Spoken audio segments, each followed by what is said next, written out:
Hello les babes and welcome back to my channel. Alors aujourd'hui je vous emmène avec moi à Kyoto. Si vous étiez là la semaine dernière, comme vous le savez, je suis au Japon pour 9 jours. J'ai déjà fait 3 jours à Tokyo et me voilà en route pour Kyoto afin d'y passer 4 jours. Alors Kyoto n'était pas très loin de Tokyo en avion. Par contre, je suis arrivée hyper tard parce que l'aéroport était vraiment hyper loin du centre de Kyoto. Et si vous avez vu mon vlog la semaine dernière à Tokyo, ma dernière journée était hyper mouvementée aussi, donc j'étais vraiment exténuée. C'est pour ça que lors de ma première journée à Kyoto, j'ai décidé de pas trop me bousculer et pour le coup de juste sortir manger parce que je me suis dit qu'on commencerait toutes les visites demain. Bon, j'ai dit on, mais je suis en solo trip, donc je pense que vous avez deviné. It's just me, myself and I. Alors, je suis en direction d'un restaurant qui se trouve juste à côté de chez moi et je suis trop contente de passer à côté de chez moi, je précise, parce que là j'avais pas la force. Parce que meilleur ramen in town. Bref, je suis arrivée.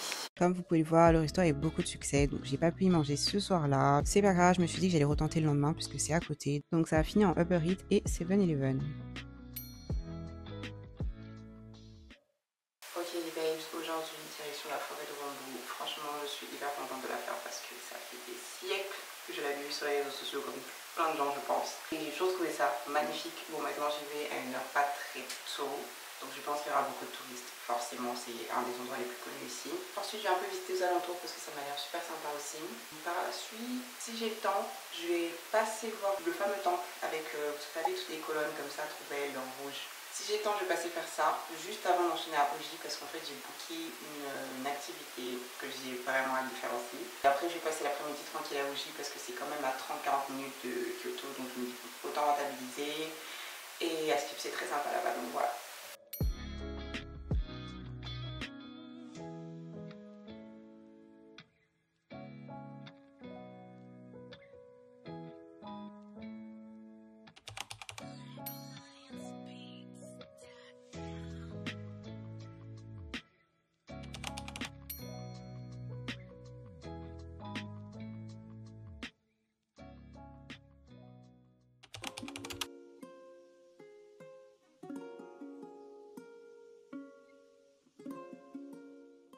La chaleur. Et il fait tellement chaud. Il fait tellement chaud. Et dire qu'il y a des gens, je les vois, ils sont couverts. Je sais pas ils viennent de quel pays, mais not possible for me. Je transpire comme jamais. Mais bon, c'est comme ça. Alors la Bamboo Forest, je vous la recommande à 100%. Vraiment, j'ai adoré. C'était hyper paisible et j'ai même envie de vous dire que cette vibe, j'ai ressenti presque partout où je suis allée au Japon. Pour vous dire, même dans un contexte de ville, notamment à Kyoto.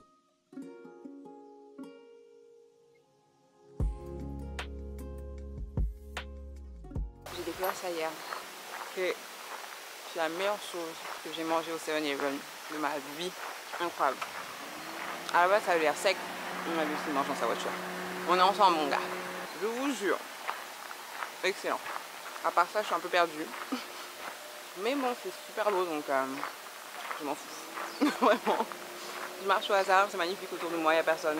Je savoure mon petit churros donut là. Tout va bien pour moi. Finalement, j'étais pas si perdue. Je suis arrivée exactement là où je voulais aller. Par contre, les marches, j'aurais peut-être pas filmé et descendre les marches de la mort comme ça. Je vous laisse parce que c'est vraiment des marches de la mort. Je vous filmerai en bas. Avant d'aller à la Bamboo Forest, j'avais vu qu'en fait, si tu continuais à te balader dans les alentours, bah, tu pouvais atteindre ce petit fleuve, on va dire. Du coup, je voulais absolument y aller parce que ça avait l'air trop sympa. Et pareil, c'était trop paisible, trop zen. J'ai kiffé.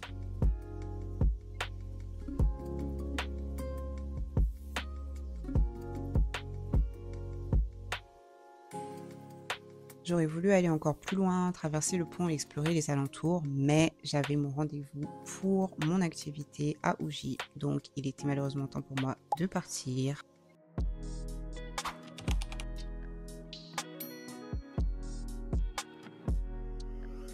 Alors, je vais vous dire une chose et vous comprendrez plus tard pourquoi j'ai dit ça, mais cette activité, elle était vraiment importante à mes yeux parce que je voulais vraiment en découvrir plus sur les origines du matcha, sa provenance, son histoire. Et grâce à cette activité, non seulement j'ai pu moudre mon propre matcha à partir des feuilles de thé vert de Siencha, mais en plus de ça, j'ai pu en apprendre plus sur l'histoire de la naissance du matcha, tout en apprenant à préparer un vrai matcha cérémonie, comme le veut la tradition.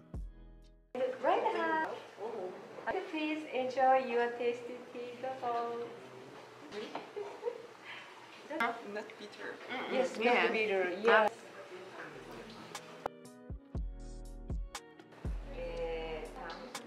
In summer.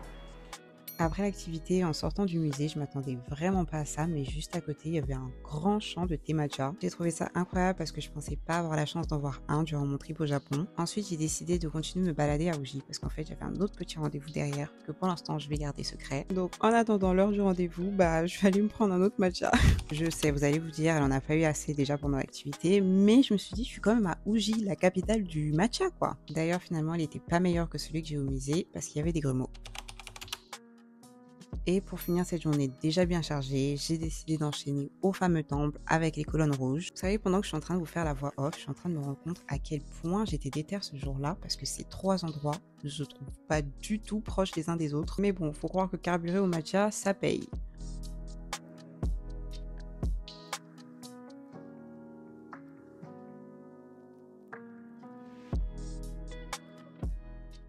Ok, il y a quelque chose de bizarre que je comprends pas. On marche tous dans ce sens-là, mais les écritures, elles sont tous dans ce sens-là. Ça veut dire, nous, ce qu'on voit, c'est rien du tout. Et tous les trucs beaux, ils sont dans ce sens, sauf qu'il y a marqué partout interdit d'aller dans l'autre sens. Je me dis, mais attendez, il n'y a pas un problème là. Ça a l'air de choquer personne. Là, je continue, mais je crois que je vais tout faire en chemin. Regardez comme c'est beau, regardez la différence. C'est trop beau. Comparé à ça, c'est bizarre.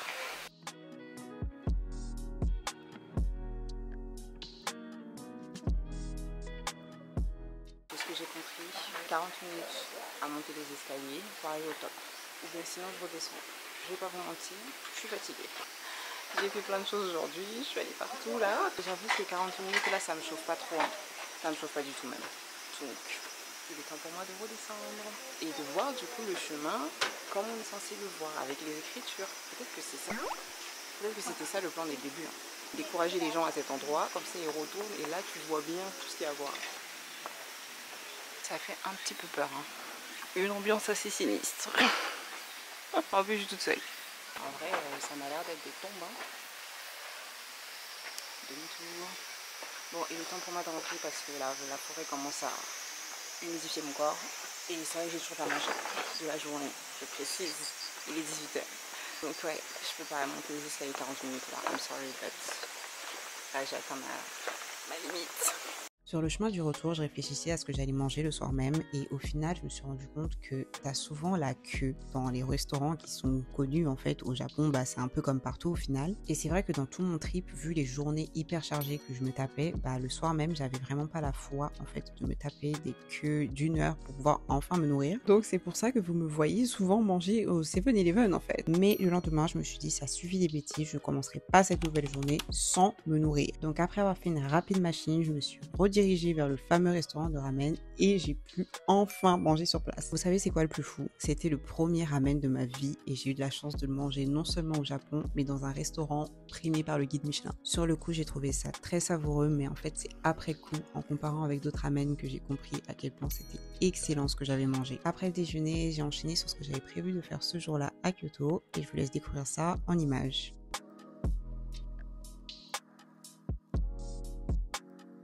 Franchement, je marche, je cherche la fameuse rue, je la trouve pas, mais honnêtement ce quartier en lui-même il est très sympa, donc finalement il y a une part de moi qui est contente de ne pas encore avoir trouvé la rue parce que ça me fait découvrir les alentours et c'est trop charmant. Par exemple le petit passage là tout à l'heure avec les temples et tout, trop joli, calme, il n'y a personne, donc ouais, c'est pas grave, on continue la quête de la rue en question, mais à côté on découvre des trucs trop beaux donc c'est cool. Ok, je vais vous dire une chose, D'ailleurs, je trouve les choses magnifiques, mais je vous jure, j'ai l'impression qu'à travers la caméra et mon téléphone, ça rend vraiment pas justice. Genre en live, c'est waouh. Quand je filme ou quand je prends une photo, c'est ok. Mais en live, genre vous vous rendez pas compte comme tout est beau, genre tout. Genre là, on dirait une simple rue. Je vous jure que dans la vraie vie, c'est incroyable. Et je trouve ça dommage. Mais bon, je vais continuer à filmer.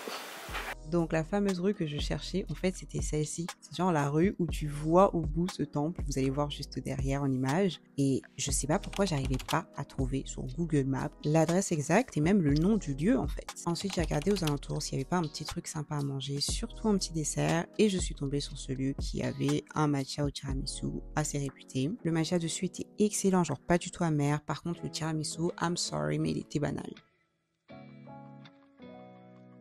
Ensuite, en continuant à me balader, je suis tombée par hasard sur cette boutique incroyable qui vendait des handmade chopsticks. Donc je me suis dit, mais c'est parfait, je vais m'acheter ça comme souvenir de mon trip au Japon.